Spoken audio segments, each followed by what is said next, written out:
गुणनखंड कीजिए। पहला सवाल जैसे दिया है एक्स स्क्वायर माइनस का 22x प्लस का 120 बराबर 0। इसका हमें गुणनखंड करना है, इसका फैक्टर करना है और x के मान निकालने हैं। जितने x की घात होती है उतना ही उसके मान आते हैं। जैसे यहाँ पे x की घात 2 है, ये द्विघात समीकरण है, तो इसमें x के 2 मान आएंगे, 2 मान आएंगे। इसी को हम शून्य भी कहते हैं, शून्य का रूट, और जिसको मूल भी कहते हैं। जैसे अगर इसमें कहा जाए कि निम्नलिखित समीकरण के मूल ज्ञात कीजिए या शून्य ज्ञात कीजिए, तो इसका हमें गुणनखंड ही करना है। अगर यहाँ पे 3 घात होती तो उसका गुणनखंड करते, उसमें 3 मान आते, 3 शून्य का आते। और ऐसे भी आपका ऑब्जेक्टिव क्वेश्चन आ जाता है कि द्विघात समीकरण में कितने शून्य होते हैं, कितने मूल होते हैं, तो द्विघात समीकरण में 2 मूल होते हैं। जितनी पावर होती है वही उसके मान हो जाते हैं। इसका हमें फैक्टर करना है, मतलब इसका गुणनखंड करना है। अगर बराबर में 0 ना दिया होता तो इसका सिर्फ हम फैक्टर कर देते, इसके मान नहीं निकालते, उसका गुणनखंड कर देते बस। जैसे यहाँ पे बराबर 0 दिया तो उसके हमें x के मान भी निकालने पड़ेंगे। और ये आपको 7th से आपको मिल जाते हैं। 8th में बहुत सारे क्वेश्चन आपको मिलेंगे और 9th 10th में इसकी बहुत ही ज़रूरत पड़ती है। जैसे पहला यहाँ पे दिया है एक्स स्क्वायर माइनस का 22x प्लस का 120। 120 को हमें फैक्टर करना है। यहाँ पे 120 की गुणा 1 से कराएं, क्योंकि एक्स स्क्वायर के साथ में क्या लिखा है, यहाँ पे 1 माना जाएगा। अगर कोई संख्या लिखी होती तो उसकी गुणा इससे कराते, यहाँ पे जो संख्या होती और यहाँ पे जो संख्या है इसकी गुणा कराते, लेकिन यहाँ पे संख्या है नहीं, इसको 1 मानेंगे तो 1 की गुणा 120 से कराएंगे, 120 ही आएगा। और अगर आपको डायरेक्ट पता है कि 120 के फैक्टर क्या होंगे, 10 और 12 होंगे, आपको पता चल रहा है कि 10 और 12 होंगे, और 12 की गुणा 10 से कराएंगे तो 120 आएगा, 12 और 10 को जोड़ेंगे 22 आएगा। अगर आपको नहीं पता है तो आप इसके फैक्टर करके भी देख सकते हैं। जैसे यहाँ पे 120 को 2 से कैंसिल करेंगे 60 आएगा, क्योंकि 2 छंग 12 होता है, 0 आ गया। 2 से 60 को 2 3 6 30 आ गया। 2 से 30 को 15, 3 से 15 को 3 5 15 और 5 कम 5। अब इन्हीं में से हमें देखना होता है कि इन संख्याओं में से इनका जोड़ या घटाने पर ये वाली संख्या आनी चाहिए। तो यहाँ पे हम देखें 2 पंचे 10 और 2 दूनी 4, 4 तें 12, ये हो गया। 4 तें 12, 12 और 10 22 होता है, और 12 और 10 की गुणा कराएंगे तो 120 होता है। बस आपको सिंपल सा इतना ही करना है। अगर आपको एक बार ये समझ में आ गया तो आपको ज़्यादा दिक्कत नहीं होगी गुणनखंड करने में, क्योंकि ये बहुत ही इंपॉर्टेंट है और आपका 9 10 में बहुत सारे क्वेश्चन इससे पूछे जाते हैं।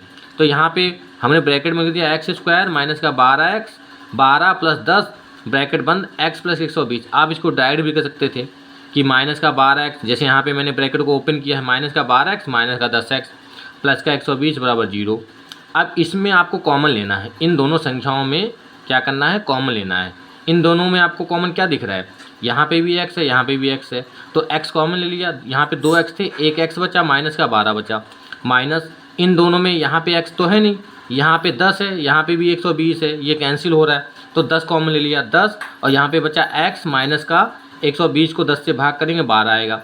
आपको ध्यान ये रखना है कि जितनी संख्या यहाँ पे है वही संख्या यहाँ पे आनी चाहिए, तभी आपका सवाल सही होगा। तो x माइनस 12 ये हो गया, x माइनस 12 ये हो गया, और यहाँ पे था x माइनस 10, तो x माइनस 10 को अलग कर लिया बराबर 0।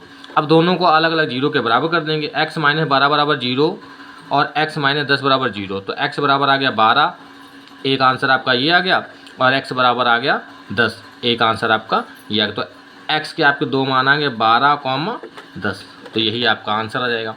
x के मान कितने आ गए, 12 और 10, 2 मान आए, और आपके द्विघात समीकरण 2 मान ही होते हैं। अगला सवाल देखते हैं। अगला दिया है 6x square plus 17x plus 5 बराबर 0। इसमें आपको क्या करना है, यहाँ पे 6 दिया है, यहाँ पे 5 दिया है, इसमें 6 की गुणा 5 से कराएंगे, 6 पंचे 30, 30 आ गया।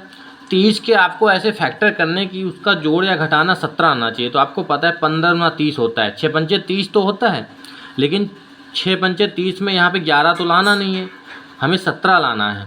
तो 15 गुना 30 और 15 और 2 17 होता है। तो आपको लिख देना है 15 प्लस 2, 6x स्क्वायर प्लस का 15x, क्योंकि यहाँ पे प्लस है, प्लस का 2x प्लस का 5 कॉमन लेंगे।